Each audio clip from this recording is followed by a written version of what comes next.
Já a seguir, o Semanário Económico.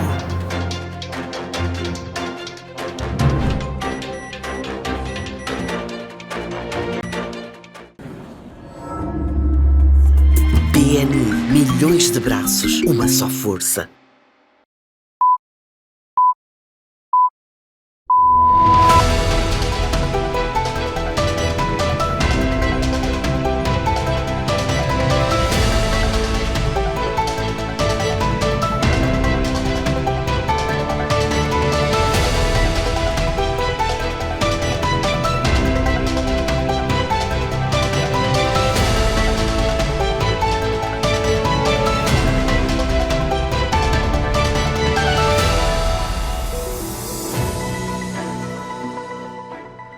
Boa noite, já está com o Semanário Económico, o seu espaço essencial de informação económica do país e do mundo. Analisamos setores, subsetores, dinâmicas, entre outros eventos relevantes na economia, sobretudo verificados ao longo da última semana. Para além disso, destacamos temas que demonstram uma certa relevância dados os seus impactos socioeconômicos que têm estado a desenvolver na atualidade ou potencialmente na economia. Um desses setores, precisamente, é o setor mineiro. As percepções existentes sobre este setor é de que ele realmente é um motor de crescimento econômico. Já deve ter acompanhado que a economia de Moçambique cresce a duas velocidades. Uma velocidade quando se incorpora o setor extrativo e outra velocidade, essa já não tão animadora, quando se exclui o setor extrativo. O que é que está-se a passar efetivamente por detrás desse setor que possa estar a ter este input no crescimento do produto interno bruto nacional, nos termos que o tem feito nos últimos tempos? Mas o setor extrativo também tem as suas ramificações. Quando temos a presença do subsetor do oil and gas, é uma outra realidade. Quando temos o setor extrativo mineiro apenas, é exatamente uma outra realidade. Conosco está hoje a Câmara de Minas de Moçambique. É com eles que queremos analisar, que são os atores principais deste subsetor. É com eles que vamos querer analisar a tendência atual da indústria mineira em Moçambique e vamos até perceber se já temos uma indústria ou temos basicamente um setor. E para falar e compulsar connosco sobre esse tema de relevada importância, temos Bruno Chicalia, membro do Conselho de Administração da Câmara de Minas de Moçambique. É nessa qualidade que está no Semanário Económico. Boa noite, Bruno, e bem-vindo ao Semanário Económico. Se não tiver sido fiel ao que disse, tem este momento para me retificar.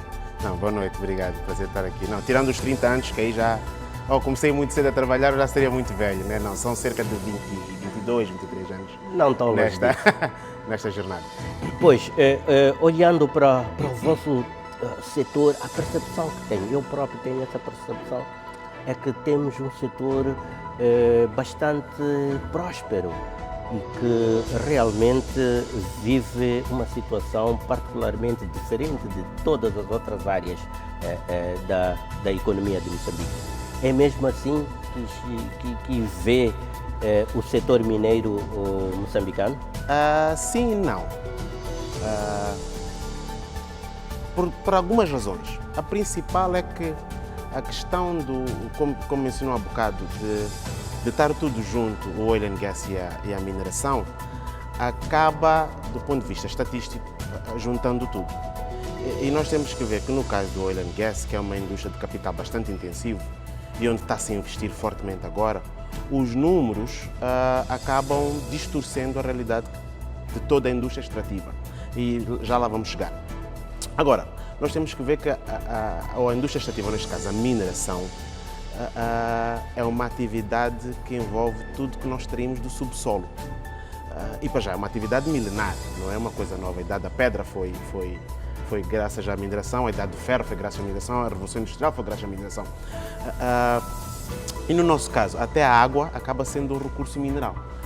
Então, se nós olharmos só do ponto de vista de minério, extração de minério, eu acho que nós temos vários desafios aí. Eu acho que nós estamos bastante aquém do nosso potencial como país, estamos muito aquém do nosso potencial. Já tivemos uma grande evolução, diga-se, a bem da verdade, mas temos um trabalho muito grande pela frente para, de facto, poder maximizar o nosso potencial. Muito grande, eu acho. E qual é a disposição neste momento? Qual é o clima que envolve as empresas do ramo neste momento? Com que energia, com que expectativas e com que ansiedades é que estão a encarar as suas atividades, neste caso mineiras, no solo moçambicano? De novo, com uma mistura. O recurso mineral tem uma particularidade, né? Que é, ele está lá fixo. Nós não escolhemos onde vamos investir, não é uma prestação de serviço. Então acabamos estando limitados na ocorrência geológica do próprio minério. E o que acontece várias vezes é que o minério também ocorre em zonas remotas, com pouca infraestrutura, com pouca mão de obra. Nós temos, eu acho, a vantagem de termos um país excepcional, com um povo excepcional. Geograficamente estamos bem localizados para os grandes mercados do Oriente, temos uma costa, então temos muito potencial, mas também temos muitos desafios. Então acho que há aí uma mistura de sensações. De novo, temos um potencial enorme, acho que como em vários setores da nossa economia, mas temos muitos desafios. Falta realizar esse potencial. É precisamente este aspecto que iremos analisar mais adiante no tema de fundo deste semanário econômico.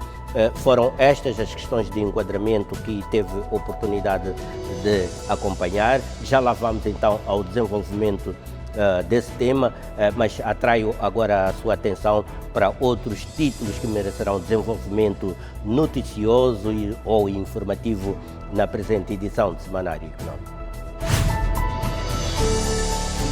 Cerca de 30 empresas recebem certificados do Instituto de Normalização e Qualidade pela sua conformidade com as mais rigorosas normas internacionais de gestão e qualidade. Os objetivos da normalização são de facilitar a comunicação, proteger o consumidor, o meio ambiente, saúde e segurança, bem como eliminar as barreiras técnicas desnecessárias ao comércio. Devemos estruturar um ambiente normativo que favoreça a inovação responsável e que crie um ambiente de confiança para todos os intervenientes do mercado. Comerciantes de roupas usadas em Moçambique expressam altos e baixos no setor. Com chave 6, chave 5. Fim de semana, no fim de mês, deu um pouco, mas essa ideia nós estamos a vender porque o dinheiro não sai.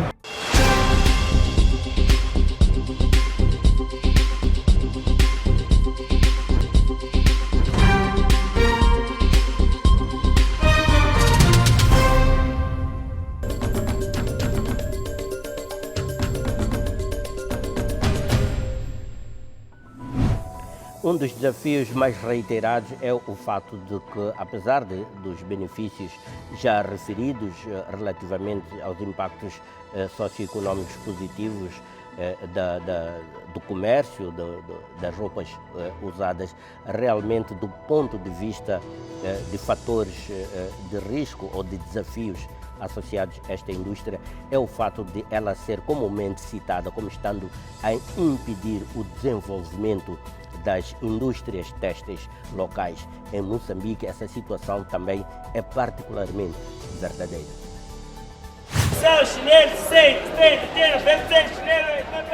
O índice de informalidade na economia moçambicana é de cerca de 80%, segundo dados do Instituto Nacional de Estatística. O Instituto avança ainda que as atividades informais contribuem em 40% para o produto interno bruto. Esse comportamento não é característico só de Moçambique, pois estima-se que a economia informal nos países africanos representa uma média de 60% do peso do PIB e contribui grandemente para fazer face a problemas como o desemprego e a pobreza.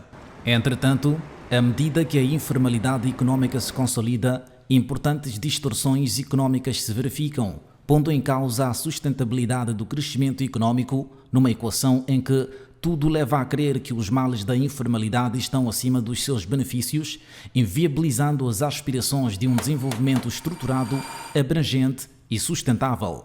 O setor de reparação de viaturas, que deveria ser oficina, está no setor informal. O setor de carpintarias, ou estufarias, etc., estão todos no setor informal. Ou seja, nós temos uma dinâmica de economia que está basicamente no setor informal. Tu tens o centro onde se concentra a maior oferta de mercadorias frescas no Maputo, que é o Zimpeto. Apesar de ser um mercado municipal, é um mercado dominantemente informal. Tudo o que acontece dentro daquele mercado é extremamente informal. Os níveis de desemprego, situados em 24,5%, que caracterizam o mercado de trabalho em Moçambique, são apontados por Adelino Buca, presidente da Associação Comercial de Moçambique, como a causa mais candente para o florescimento da informalidade. Nós temos um nível de desemprego muito alto, não é? No nosso país. E o mercado informal tem sido o tubo de escape para uma tensão social que resulte de falta de emprego, da falta de ocupação de pessoas, sobretudo jovens. Aliás, a mesma opinião é sublinhada por Armindo Chembane, secretário executivo nacional da Associação dos Trabalhadores do Setor Informal. Essa avalanche da presença de muitas pessoas no setor informal é um sinal de que existem muitos que ainda estão excluídos no setor formal. Por essa razão, o pesquisador João Mosca considera as atividades informais cruciais para a sobrevivência das famílias, pese embora os seus rendimentos sejam limitados. O trabalho informal responde à satisfação mínima das necessidades básicas da população que não tem outros recursos que não fazer aquela atividade. Portanto, resolve o problema de muitos milhões de pessoas. Apesar da importância da economia informal para as famílias, há quem considera que traz grande prejuízo ao setor formal e ao Estado, quer em termos de impostos como pela desordem que cria. Não devemos olhar para o mercado informal como solução dos problemas. É preciso encontrar uma forma de acomodar estas pessoas, é preciso enquadrá-las de uma forma e é preciso que cumpram as obrigações que todos os outros têm. Porque no fim do dia, se fores a reparar, eu não diria que o mercado informal está a trazer alguma solução, está a agravar os problemas das cidades. Outras nuances têm que ver com a subestimação dos dados estatísticos, fragilização da capacidade regulamentar do Estado, problemas relacionados com a saúde, saneamento, destruição das infraestruturas existentes e o uso da mão de obra infantil. Apesar dos problemas mencionados, Chembane considera o setor informal como uma solução. Mas se nós formos avaliar o problema em relação à solução, vamos encontrar que temos mais soluções do que problema. Nós, por um lado, aliás, somos em grande parte a solução do problema. Ao longo do tempo têm sido vários os esforços para minimizar as atividades econômicas informais ou pelo menos conter o seu avanço vigoroso, mas não tem apresentado resultados consistentes. Por exemplo, em 2009, abriu-se o licenciamento de atividades informais que, no âmbito da fiscalização, consistiu na introdução do imposto simplificado para pequenos contribuintes. Alguns desses pequenos acabaram migrando para o sistema mais formal. Isso significa que ficarão, pouco a pouco, vamos ficando com aqueles que pelo menos têm uma licença precária. E para obter a licença precária, terá sido obrigado a registrar, a ter um registro fiscal. Reconhecendo que o florescimento da informalidade é uma realidade, Tacarindua reafirma o esforço que a instituição está a desempenhar com os conselhos municipais com vista a estancar a concorrência desleal e a fuga ao fisco. Outros esforços têm que ver com as estratégias municipais para a retirada dos informais das bermas das estradas. Entretanto, João Mosca chama a atenção para o cuidado que as entidades municipais devem ter em conta nesse processo de transição dos informais de modo a que se tenha êxito. Agora, é preciso ver quais são as vantagens que existem para o Estado mas sobretudo para as pessoas da economia informal, quais são as vantagens para ambas as partes e não tomar medidas que dificultam a atividade informal, nem que dificultam a capacidade do Estado de acompanhar e monitorar essa atividade informal. Embora não haja consenso entre os especialistas sobre os efeitos da economia informal, todos comungam da opinião de que as bermas de estradas, praças e outros locais afins não são apropriados para a prática de atividades comerciais. Ninguém consegue convencer os sujeitos informais que ganhariam mais dinheiro se atuassem no mercado formal e, com isso, contribuiriam com mais impostos para o Estado e subsequente crescimento inclusivo e sustentado. Não devemos correr para formalizar o setor informal. Se as pessoas percebem que, de facto, eu estando no setor formal, vou fazer a minha atividade, eu gero a minha renda, depois faço a minha contribuição e ainda me sobra alguma coisa para reinvestir, então elas vão ter incentivo. Mesmo que acenados com benefícios como o acesso ao crédito bancário comercial e a proteção social, os agentes econômicos informais não se deixam levar. A respeito, é sabido dos progressos registados no quadro legislativo da proteção social em termos de alargamento de assistência social e da recente incorporação dos trabalhadores informais no quadro de segurança social contributiva, mas a cobertura permanece bastante limitada. Embora se diga que a prática de atividades comerciais, empresariais ou serviços no setor informal seja uma alternativa face à exclusão social e econômica em que os sujeitos deste setor estejam votados, a verdade tem, contudo, revelado que em muitos casos estar no setor informal ou praticar atividades empresariais ou negócios na informalidade é mesmo estratégico.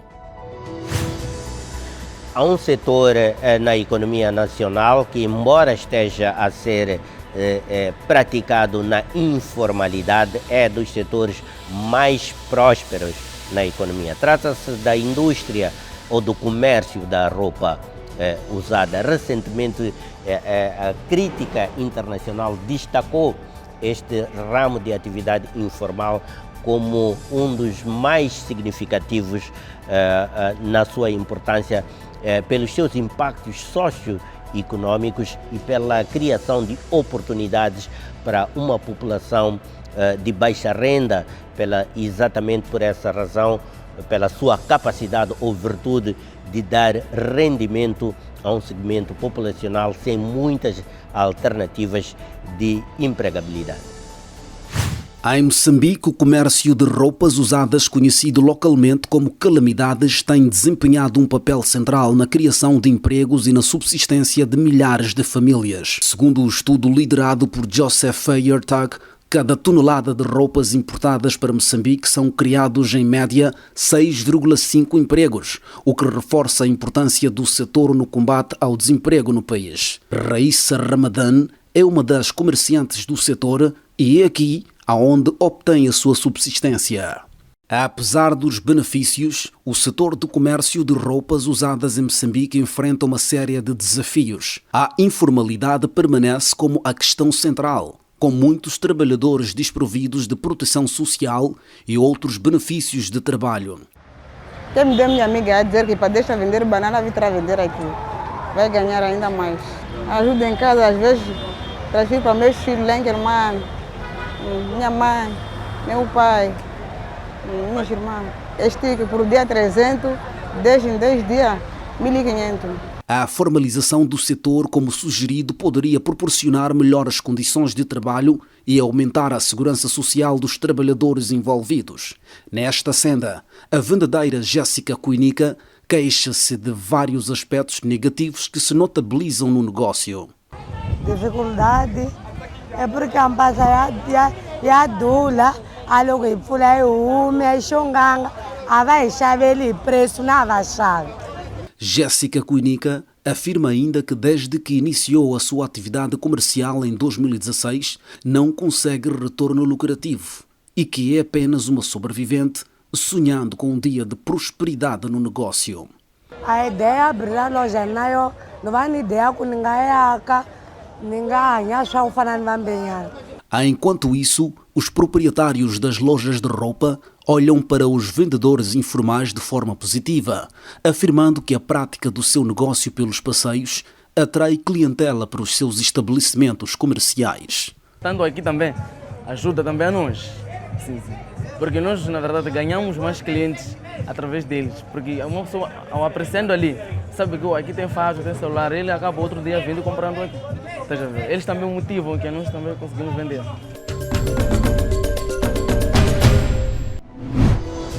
Merecerá destaque neste programa o projeto Exportamos Solution, uma iniciativa que visa apoiar as pequenas e médias empresas nacionais, apoiar a sua participação no comércio internacional através das exportações. Miguel Joia Santos, que é gestor deste projeto, está conosco em estúdio para vermos então as virtudes desta iniciativa e as oportunidades que a economia oferece nesta altura do ponto de vista das exportações. Olhamos em duas perspectivas aquilo que Moçambique tem para exportar e aquilo que o mundo pede para que Moçambique ofereça como produto exportável. Este é um dos temas que vamos desenvolver na presente edição do Semanário Econômico, com Miguel Joia Santos já preparado em estúdio para essa abordagem.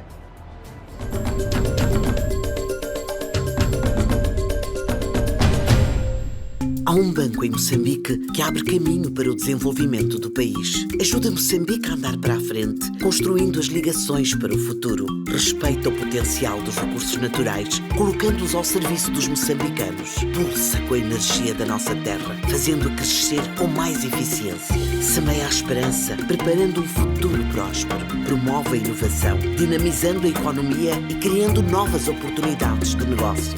BNI é o banco que faltava. É o banco que faz a diferença. BNI, milhões de braços, uma só força.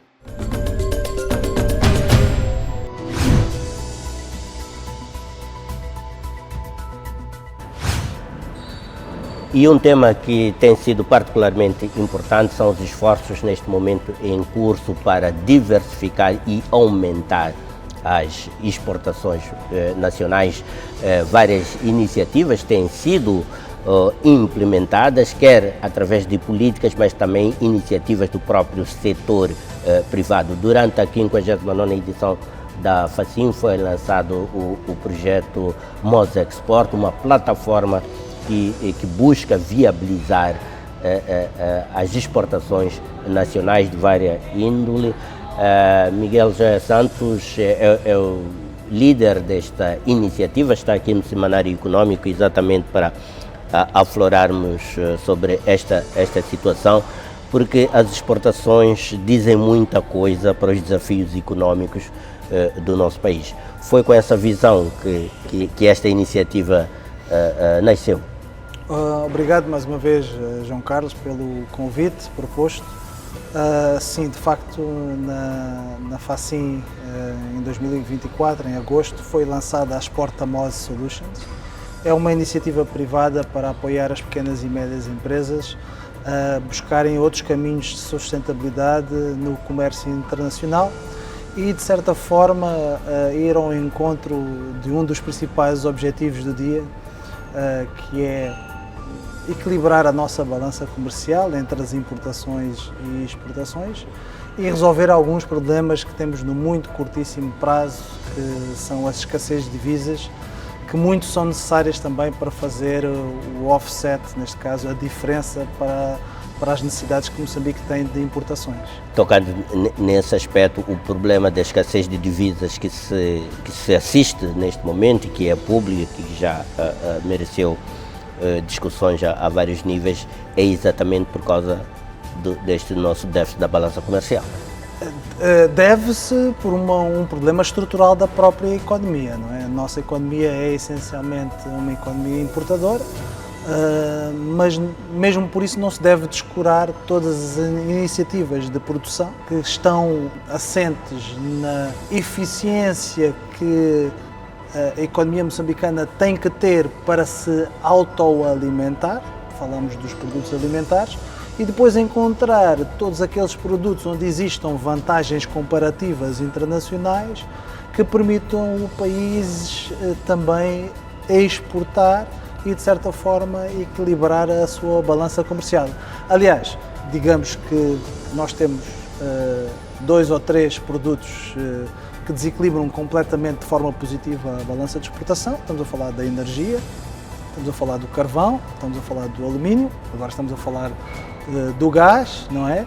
Estamos a falar de um buquê de produtos muito, muito curto, e depois estamos a falar de alguns produtos pesqueiros, o feijão, a castanha de caju, e depois existe um vazio de produção, existe um potencial enorme também ao nível do grafite, e depois existe um vazio enorme de potencial que o nosso país tem de produzir e de procurar mercado internacional. E esse mercado internacional é aquele que é infinito.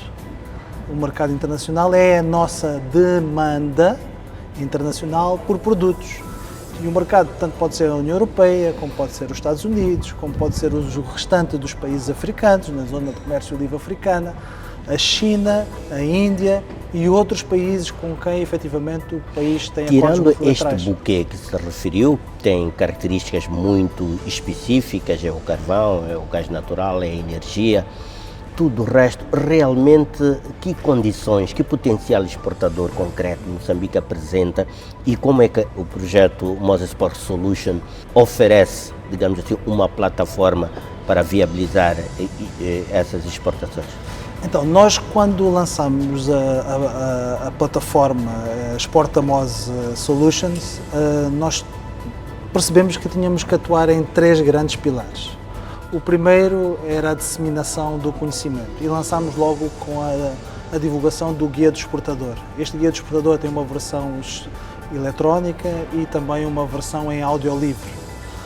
E foi através do Guia do Exportador que criámos a primeira ligação com os principais stakeholders, neste caso através do Ministério da Indústria e Comércio e a sua Direção Nacional de Comércio Externo, que nos permitiu e que nos autorizou e que nos deu a bênção para entrar e para ser um ator para a disseminação do potencial exportador. Depois, o outro pilar, que é o pilar mais importante, é o potencial, aliás, a divulgação do potencial exportável no país. Como é que nós divulgamos o potencial exportável? Portanto, nós temos que perceber nacional, província, distrito e posto administrativo, o que é que cada entidade está efetivamente a produzir. Porque depois a produção, uma parte vai para o comércio local e outra parte é o potencial para o comércio internacional. Portanto, saber o que é o potencial exportável. Então, temos um projeto específico que estamos a desenvolver com o Ministério da Indústria e Comércio, a todas as províncias, para saber o que é que nós temos para oferecer ao mercado. E já temos esse mapa, essa imagem do potencial exportável de Moçambique, tendo em conta as dinâmicas internas, mas sobretudo a demanda internacional, porque estamos a falar de exportação, estamos a olhar sobretudo para aquilo que o mercado pede de Moçambique e o que é que Moçambique tem para oferecer, aquilo que o mercado está a pedir em várias latitudes. Nós começamos logo a desenhar este projeto e a executá-lo em parte. Tivemos logo reunião com 2 diretores provinciais de Indústria e Comércio, um deles, o de Cabo Delgado, e que nos disse exatamente isso que o João Carlos está-nos a dizer. Diz assim, nós da Exporta Mosa queremos 2 atividades. Primeiro, nós vamos vos dar informação de tudo o que é potencialmente exportável e o que estamos a fazer na província de Cabo Delgado. Mas como responsáveis da política na província, o que nós queremos é, digam-nos o que é que o Mapa Mundo pretende que a província de Cabo Delgado produza. É importante equilibrar a balança comercial, sim, mas é importante fazê-la da maneira formal, respeitando todos os critérios de compliance e de políticas de branqueamento de capitais, porque nós temos um outro desafio em Moçambique. A cultura ou a forma como a aquisição e o trade, neste caso o comércio internacional, está a ser feito, está a ser atingido por um desafio muito grande que tem a ver com o branqueamento de capitais. Tem havido e o próprio governo, através do Instituto de Cereais, já estivemos em contato com eles e eles disseram que nós precisamos de reduzir a intervenção de agentes de mercado informais, que têm fundos que nós não sabemos a origem desses fundos, que estão a adquirir produção ao nível dos postos administrativos e que estão a criar um problema de mercado porque depois não sabemos como é que esses fundos chegam aos agricultores e como é que depois essas culturas são exportadas, porque também estamos a ter uma permeabilidade das nossas fronteiras para sair produto. Portanto, como podem ver, as Portamose, ao tentar servir de veículo para as pequenas e médias empresas para terem um mercado sustentável de exportação, vamos perceber, Moçambique tem uma economia avaliada nos últimos anos, infelizmente, não está a crescer ao ritmo desejado, é cerca de 15 bilhões de dólares. Mas o mundo tem uma economia avaliada em 30 trilhões de dólares. E quais é que são as barreiras principais às exportações nacionais? Existe uma barreira que é a competência de gestão dos próprios empresários. É preciso entender que nós não podemos obrigar a um agricultor, a um farmeiro, a ser exportador. Na maioria das vezes, as entidades que têm mais competências para exportar são entidades que estão muito mais ligadas aos setores da distribuição e ao trade internacional.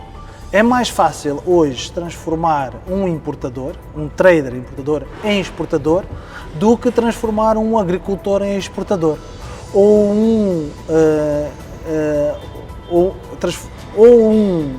vamos dizer, industrial em exportador. Porque o industrial o que tem é que montar a fábrica e ter um off-taker ou ter uma entidade que depois faça o processo não de exportação. Não temos uma cadeia de valor das exportações, propriamente dita. Não é? A cadeia de valor existe, ela não está robustecida nos seus pontos onde cria, vamos dizer, um bottleneck, um engarrafamento. Eu vou dizer quais são os bottlenecks. A ligação a mercados é o primeiro.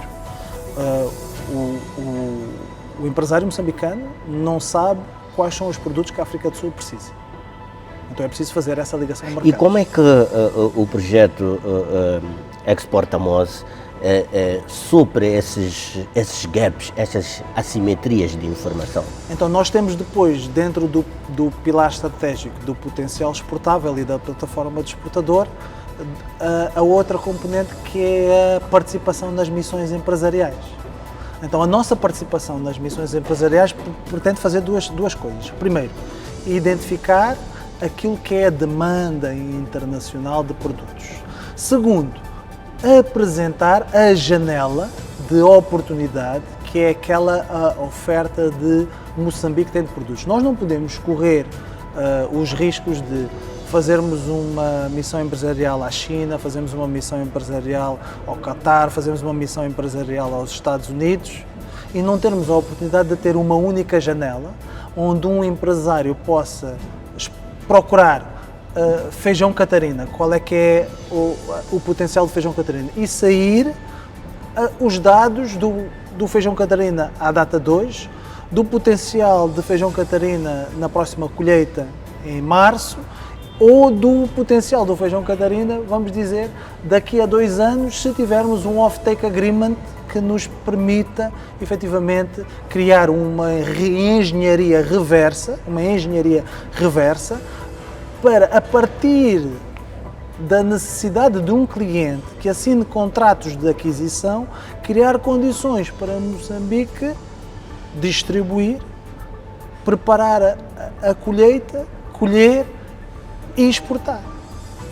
A conversa que eu estive a ter muito recentemente com um dos principais, vamos dizer, cientistas agrários no setor de arroz, disse-nos que, efetivamente, ao nível do mercado de arroz, nós temos uma necessidade de cerca de 600 mil toneladas por ano de nosso consumo, produzimos menos de 300 mil por todo o lado, por todo o país. Portanto, temos um déficit de cerca de 350 mil. Esse déficit é trazido através dos programas mundiais, do Programa Mundial da Alimentação ou também importadores comerciais, traders comerciais.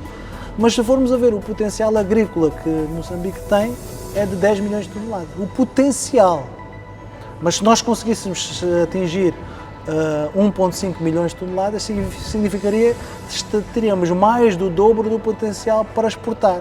Se formos olhar para as políticas que são seguidas noutros países vizinhos, vamos dizer, por exemplo, o país da Tanzânia, a Tanzânia é exportador de arroz. Portanto, nós temos é que criar, de certa forma, e aprender com aqueles que nos estão mais próximos, com quem nós temos um common ground, temos muitos pontos comuns. E como é que este projeto contribui para trazer essa solução, digamos assim, para a nossa cadeia de valor de exportações? Pronto, então nós temos, além do pilar de criar a plataforma, uma plataforma mesmo digital, onde nós divulgamos oportunidades e onde criamos as ofertas atuais que nós temos para exportar e fazemos aquilo que chama-se o matchmaking. Isso é a atividade diária da Exportamoz, que nós contamos, obviamente com a nossa própria capacidade, mas também com parceiros que aos poucos têm vindo a conhecer o nosso projeto.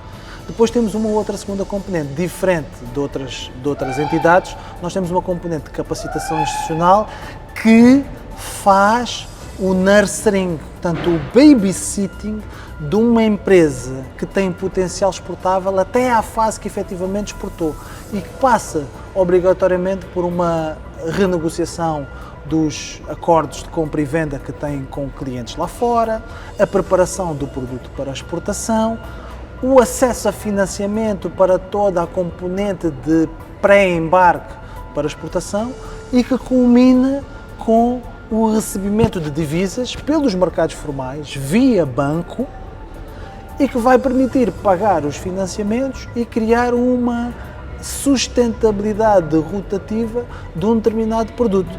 Então é preciso criar aqui um guião que o exportador deverá seguir e se o exportador seguir esse guião vai ter a contrapartida de ter acesso, por exemplo, a fundos, subvenções, apoio do Estado, apoio de consultoria especializada, acesso a financiamento pela banca privada, porque, contrariamente ao excesso de liquidez que a banca diz ter em meticais, a banca atualmente o que precisa é de efetivamente apoiar empresas que exportam. E o apetite da banca para apoiar empresas que exportam é muito, muito grande. Sem contar que os custos de financiamento ao nível de exportação são normalmente 50% do custo local. 50%, neste caso menos 50%, porque nós estamos a falar, atualmente temos uma prime rate à volta dos 20%, considerando os spreads, custos colaterais, o custo de financiamento deverá andar à volta dos 25%, 26% ao ano para um importador normal, mas se for exportação, esses custos andarão entre os 9% e os 12%.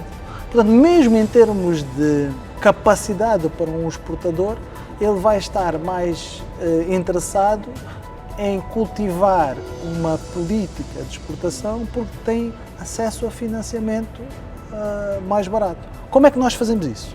Portanto, nós temos dentro do nosso programa da Exportamoz os pilares estratégicos, portanto, a disseminação de informação, a promoção do potencial exportável e a capacitação institucional. Dentro desses programas temos 10 projetos. E temos cerca de 30 stakeholders para apresentar, ou seja, nós como Exportamoz temos o potencial outbound de apresentar os nossos projetos a cerca de 300 entidades.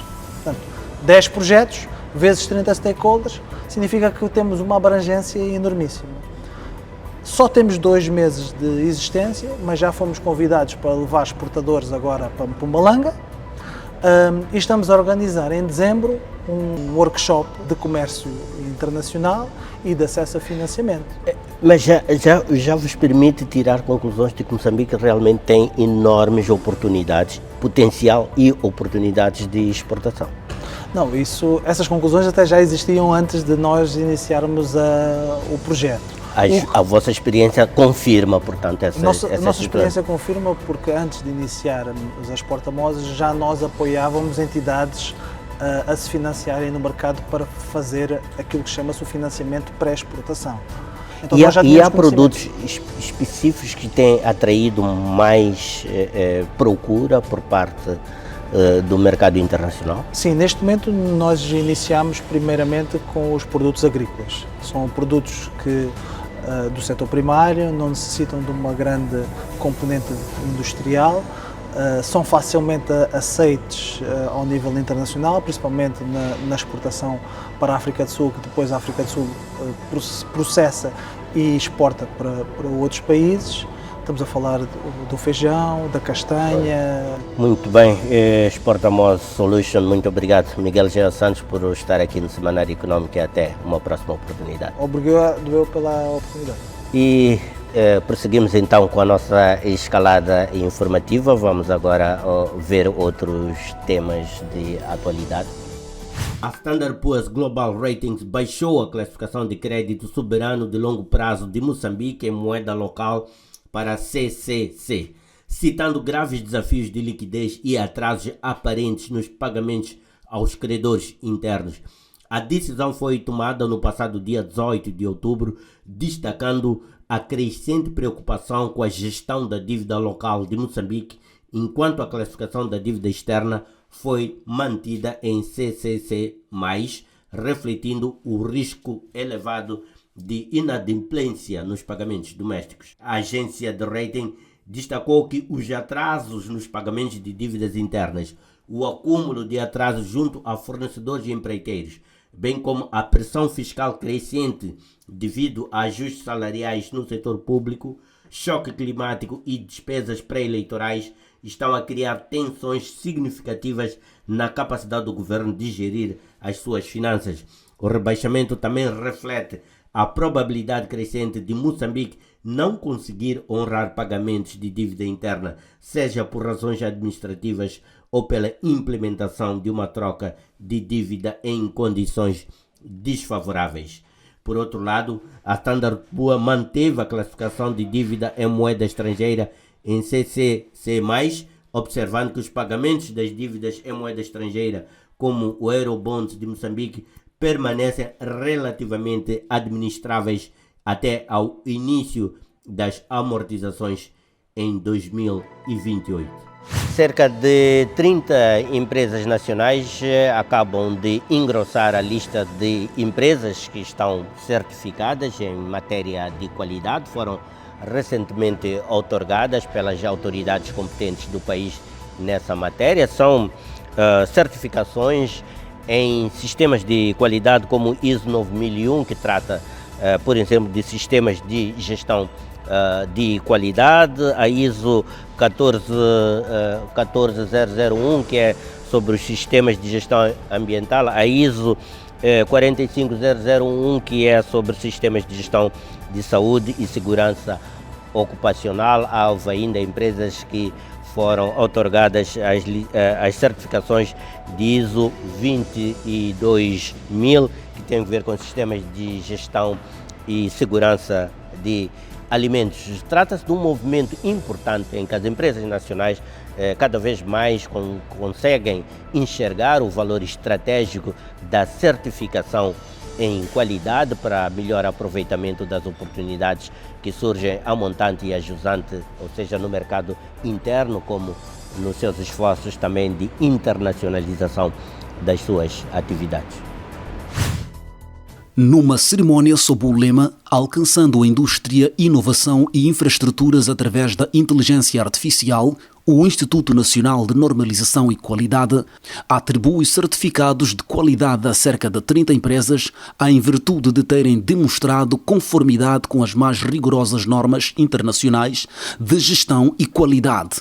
As normas técnicas visam a otimização dos benefícios para a comunidade, muito embora sejam documentos de aplicação voluntária, assegurando as características desejáveis de produtos e serviços com qualidade, segurança, credibilidade, eficiência, respeito ambiental, uniformidade, entre outras. O número de empresas certificadas aumentou significativamente de 160 em 2023 para 193 em 2024, representando um crescimento de 20,6%. Uma expansão que é resultado do crescente empenho das empresas moçambicanas em adotar padrões internacionais e reforçar a sua competitividade no mercado. Já para o vice-presidente da CTA, Zuneide Kalumia, urge a necessidade de Moçambique investir em infraestruturas tecnológicas que possam suportar a integração da integridade artificial, melhorando a produtividade e competitividade das empresas nacionais. O desenvolvimento de normas nesta área deve ser um esforço colaborativo, envolvendo empresas, governo, organismos de normação e a sociedade civil. Geraldo Albazine alertou que Moçambique possui cerca de 1.850 normas técnicas, um número ainda muito abaixo da média de 20.000 normas observadas em outros países da região. Compete ainda ao INOC certificar a conformidade de sistemas de gestão, produtos, processos, serviços e pessoas, com base nas normas técnicas moçambicanas e na falta destas com as normas técnicas internacionais. Os objetivos da normalização são de facilitar a comunicação, proteger o consumidor, o meio ambiente, saúde e segurança, bem como eliminar as barreiras técnicas desnecessárias ao comércio. E este foi o nosso panorama informativo desta semana. É tempo agora de fazermos uma breve pausa, o nosso habitual intervalo nesta altura. Voltaremos para o tema de fundo. Hoje vamos analisar o setor mineiro moçambicano, conforme teve a oportunidade de acompanhar mais lá para o início do programa. Bruno Scalia, membro do Conselho de Administração da Câmara de Minas de Moçambique, está aqui no estúdio e é com ele que vamos desenvolver este tema. Você está com o Semanário Econômico.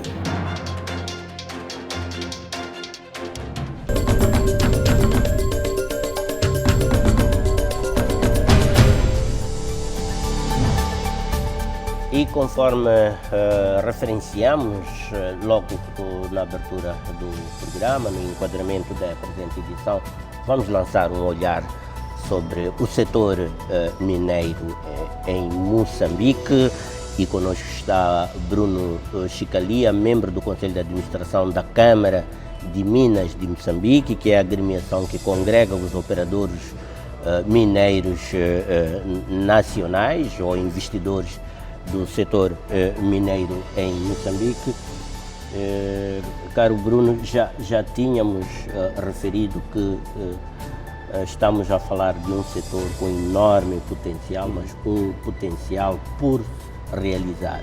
Portanto, há uma discrepância aí entre o potencial e realmente aquilo que a economia moçambicana beneficia neste momento. Eu queria que desenvolvesse um pouco mais essa ideia, nos elucidasse sobre isso e mais do que isso, pudesse nos dizer efetivamente qual é o estado de arte do setor mineiro em Moçambique. Esta última pergunta é desafiadora de responder, mas voltando um pouco para o início e não tentando fazer uma linguagem bastante técnica. O nosso setor mineiro, vamos lá, a nossa riqueza do nosso subsolo, em grande parte, até hoje está por explorar. Nós não sabemos, efetivamente, tirando um ou outro caso, como é o caso do carvão, mas lá está, pós-colonial, temos muita pouca informação pós-colonial da nossa riqueza do subsolo. E olhando para o pré-colonial, como é o caso do carvão, nós temos cerca de 38 bilhões de toneladas de carvão. Por que é importante eu trazer esse exemplo? Porque olhando ao ritmo atual de produção do país, isso dá-nos qualquer coisa como 250 anos de exploração. Ou seja, é que nem descobrimos o ouro e gás e dizemos, o petróleo e o gás, dizemos, temos 200 anos de exploração.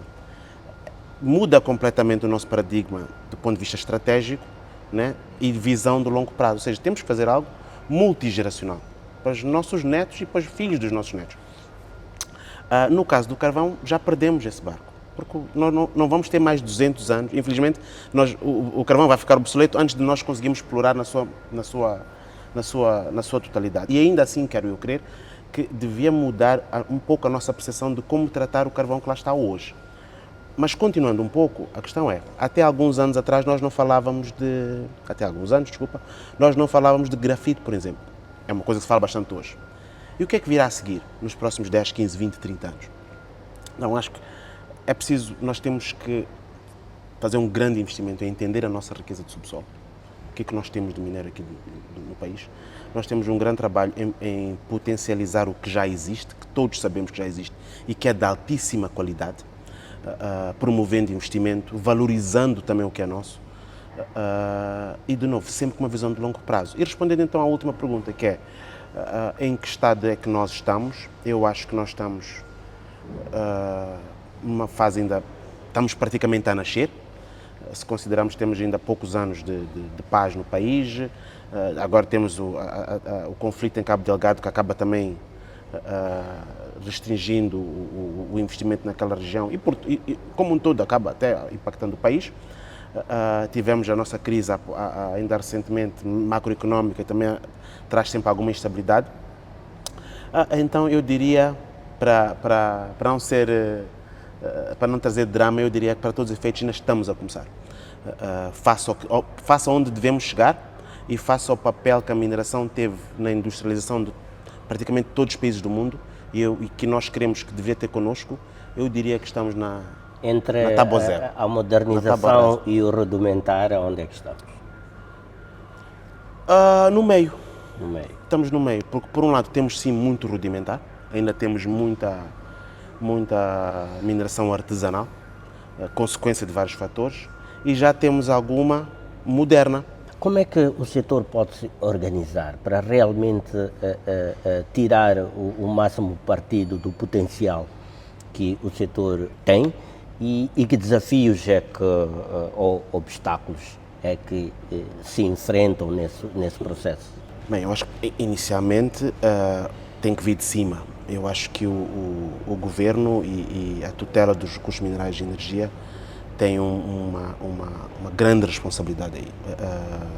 Não só, né, o próprio Ministério, mas na verdade todos estão associados. O Ministério dos Recursos Minerais, o Ministério do Meio Ambiente também, o Ministério dos Transportes, porque é um esforço coletivo. O Ministério da Indústria é um esforço coletivo, não podemos atirar a responsabilidade a um só. É verdade que a tutela está no MIREM, mas eu julgo que tem que vir de cima, tem que haver nós precisamos ter uma conversa sobre qual é o nosso plano nacional, como é que vamos conciliar as demandas que nós temos hoje do curto prazo, que é trazer geração de renda às nossas comunidades, sobretudo as que estão hoje a viver disso, e ao mesmo tempo como é que salvaguardamos que a nossa riqueza que temos no país nos vai permitir, vai impulsionar o nosso desenvolvimento, assim como fez na China nos últimos 30 anos, assim como fez no Médio Oriente nos últimos 50 anos, que nós não vamos chegar aonde nós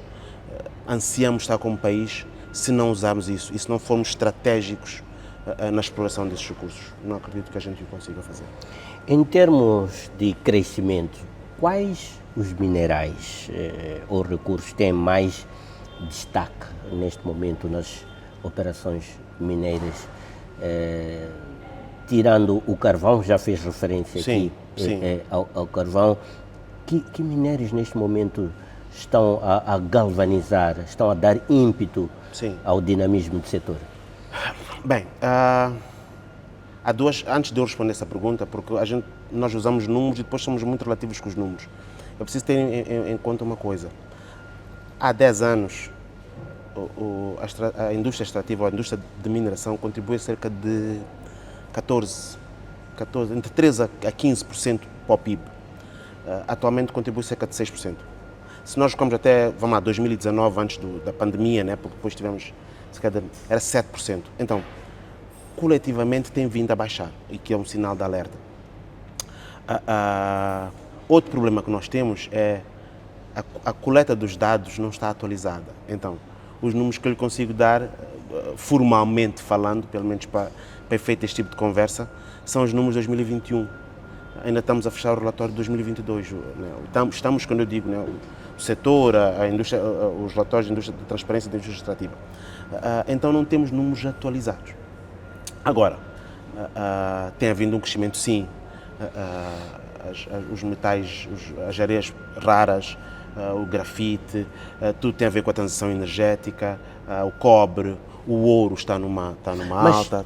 Está a haver aí muita exploração. Tendo tudo isso mais ou menos disponível, não era expectável que estivéssemos a assistir um outro dinamismo, tivéssemos uma outra configuração do setor mineiro em Moçambique, outros impactos socioeconómicos próprios das atividades desta indústria? Eu acho que é expectável, sim, eu concordo, e diria mais, eu acho que é uma obrigação nossa.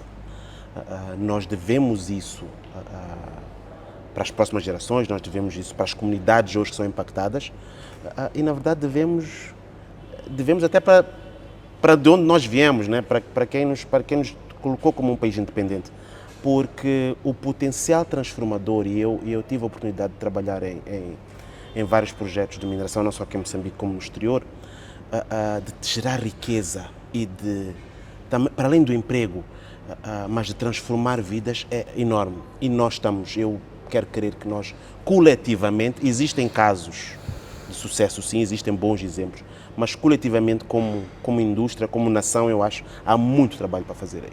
Olhamos para os desafios. Certo.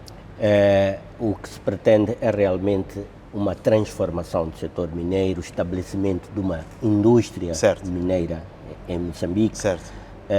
A percepção que temos neste momento é que temos bolsas de prosperidade, sem muitas ligações entre elas e com muitas poucas ligações com a economia real. Que esforços são necessários empreender para estabelecimento de uma indústria, aqui falo propriamente do conceito de indústria mineira em Moçambique, com uma cadeia de valor que permite realmente integração, quer de aspectos de conteúdo local, quer dos aspectos de desenvolvimento local também? Acho que, primeiramente, o que nós precisamos é mesmo mudar o nosso mindset. E por que eu digo que isto é extremamente importante, a meu ver? Porque, de novo, se nós olharmos no longo prazo, e nós sabemos que, olha, nós temos 100 anos, 200 anos de certos recursos que são críticos, que vão ser estratégicos para o mundo, eu acho que tira algum imediatismo na nossa forma de tratar. Eu acho que isso é a primeira coisa. Nós temos que coletivamente mudar esse mindset, porque o que acontece hoje é que nós, de certa forma, banalizamos a extração de recursos minerais.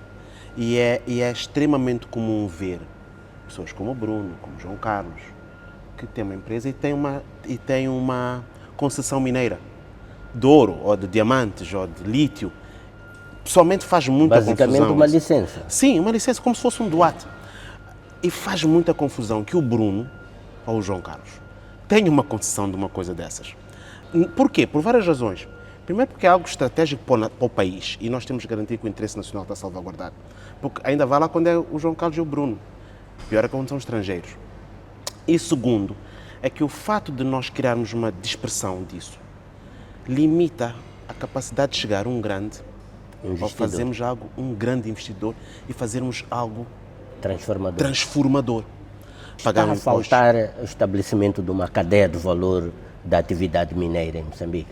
Está, respondendo à pergunta, está. Eu acho que o tema do conteúdo local foi durante muito tempo que trabalhei um pouco nisso e pude ajudar um pouco nessa discussão. Eu acho que o tema não só foi banalizado, como foi seletivo na abordagem. Eu acho que o conteúdo local tem que ser visto não como a contratação de certos bens, a contratação ou a venda de certos bens e serviços a nacionais. Eu acho que tem que ser tudo. Eu acho que tem que ser dentro de uma estratégia que nos permite amanhã gerenciar esses projetos. Porque o que é que acontece? Por exemplo, Moçambique hoje, tu tens suficientes moçambicanos para gerir uma operação de carvão. Ao longo destes anos, tu tens moçambicanos hoje que podem operar uma planta de gás onshore, como tens em Temane. Se descobrimos aqui em Gaza, por exemplo, nós não precisamos de uma Sasol que tenha que vir, não precisamos de um estrangeiro que tenha que vir, pelo menos do ponto de vista técnico-operacional. Isso também é conteúdo local. Nós criamos essa capacidade interna de gestão operacional destes projetos. E fala-se muito pouco sobre isso. Até do ponto de vista nas empresas, a gente fala de cotas, a gente fala quantos estrangeiros eles podem ter. E quais é que são os desafios, portanto, aqueles que podemos considerar os desafios mais profundos para um desenvolvimento sustentável da indústria mineira em Moçambique? Olhando as nossas dimensões, nós temos infraestrutura, uma delas, e eu digo toda a infraestrutura. O acesso, de novo, falamos logo no início, né, que o recurso mineral, nós não escolhemos onde vamos operar, ele é que escolhe onde está, ou Deus é que o escolheu onde está, e nós vamos lá. Então, e calha sempre que é numa zona remota. O acesso é bastante importante. Mesmo que eu não precise do acesso para escoar o bem, como é no caso, né, dos minerais mais preciosos, eu preciso do acesso porque o combustível tem que lá chegar, os insumos têm que lá chegar, os prestadores de serviço têm que lá chegar. Então o acesso é bastante importante. O acesso à energia é bastante importante. Nós temos casos de membros que trabalham com gerador. Quando o mercado internacional e os preços permitem, ainda funciona. Mas isso não é algo sustentável, nem do ponto de vista ambiental, nem do ponto de vista operacional e financeiro. Então acesso à energia, a fiabilidade da energia, o custo da energia, e depois, pronto, toda uma cadeia de escoamento, no caso dos minérios de maior volume, que permite-nos depois escoar isso. Então, isso acho que é uma coisa bastante importante. A mão de obra, eu penso que é bastante subestimado o tema. Porque não é só mão de obra para as empresas que vão operar. Mas é mão de obra nos contratados, é mão de obra, em alguns casos, até nos governos locais. Porque nós deparamos com situações onde tens empresas estrangeiras com uma capacidade financeira grande, que têm todos os recursos de advogados, assessores, e a nível local, depois o governo local não tem essa capacidade, naturalmente. E então não vai ter a capacidade de discutir tecnicamente no dia a dia a gestão com empresas que têm tantos esses recursos. Então, até nas nossas estruturas, eu acho que há um trabalho aí. E por último, no que diz respeito à mão de obra, nos nossos prestadores de serviço, nós não temos que cheguem também. Então, tu tens algumas situações em que 2 ou 3 grandes empresas não podem fazer uma operação que chamamos nós de shutdown, sem coordenarem entre si, porque tem algumas atividades específicas, por exemplo, de soldadura, que não tens suficientes no país. E é preciso haver essa coordenação. Então, há muito trabalho aí que é preciso ser feito para incentivar essa... Como é que a Câmara de Minas de Moçambique está a abordar essas questões que configuram os desafios para o desenvolvimento da indústria, para o estabelecimento da indústria mineira em Moçambique, sobretudo estas questões mais transversais, como é o caso das infraestruturas? Sim. A Câmara, como um todo, o que é que traz? Traz a experiência, primeiro, de vários países do mundo, porque nós interagimos bastante com a Câmara, com a Federação de Mineração da região, da África Austral. Trabalhamos muito com as câmaras de minas da Zâmbia, do Zimbábue, do Botsuana, da África do Sul, para além de fronteiras também. Vamos buscar as melhores práticas. Então tentamos trazer para o debate com o governo e depois com os outros players. Os nossos casos não são exclusivos, não são caprichos de uma outra organização que está a fazer um pedido seu.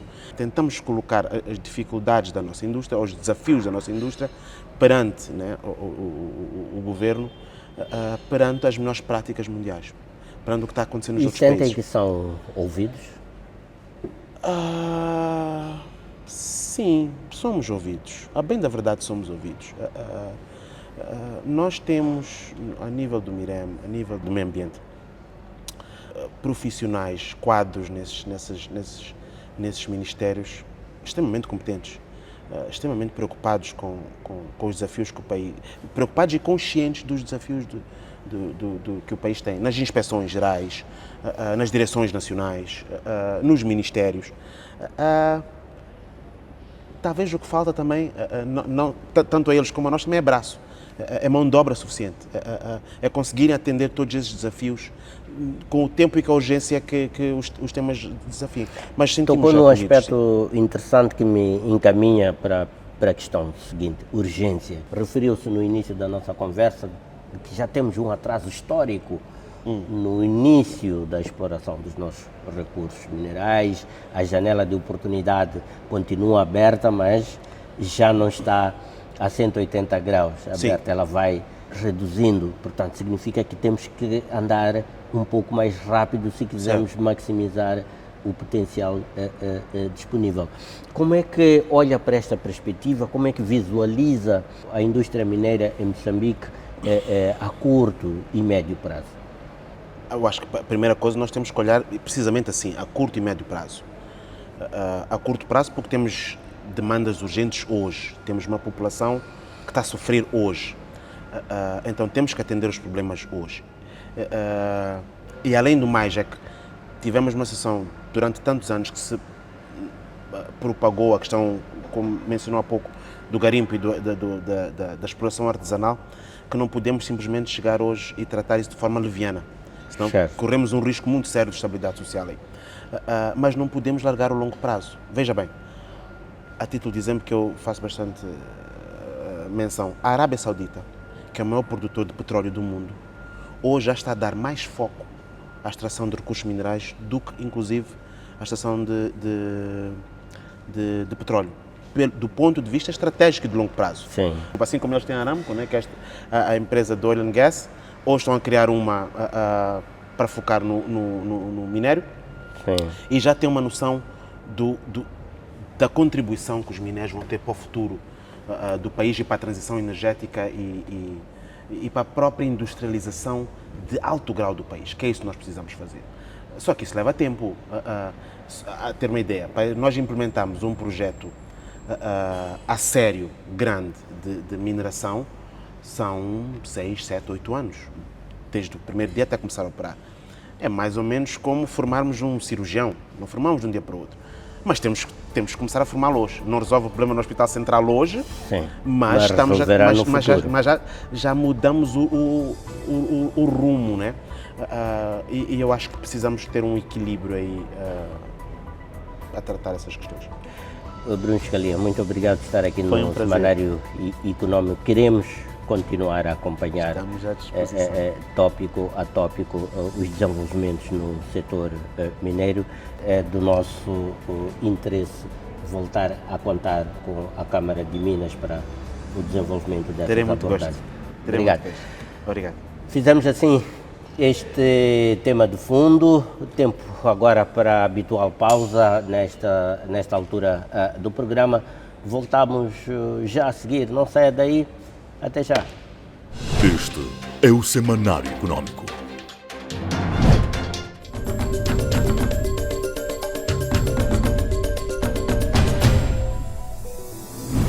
Depois do pico, entramos na curva descendente desta edição do Semanário Económico. Caminhamos assim para o final da presente edição, mais tempo ainda para lhe deixar ficar com as incidências deste programa.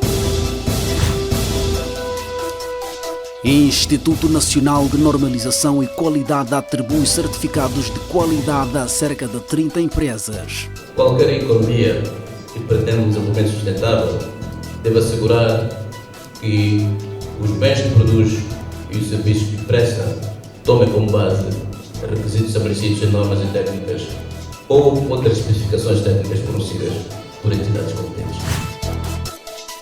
Comerciantes de roupas usadas em Moçambique expressam altos e baixos no setor.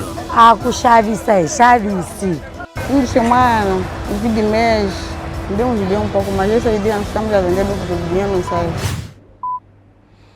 E já está tudo dito e tudo realizado relativamente à presente edição do Semanário Econômico. Resta-nos agradecer pelo privilégio que nos concedeu da sua audiência. Apreciamos bastante isso e renovamos assim o convite para mais uma companhia sua daqui a uma semana, sensivelmente, aqui no nosso canal de eleição na STV Notícias. Espero por si, então, dentro de uma semana, sensivelmente, quando forem 22 horas na STV Notícias.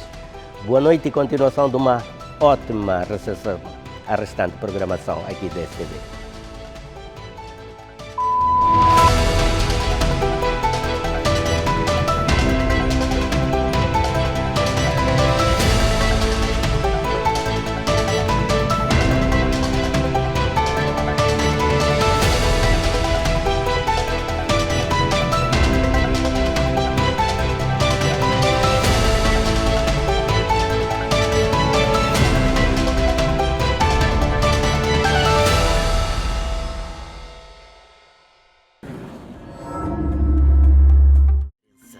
PNI, milhões de braços, uma só força.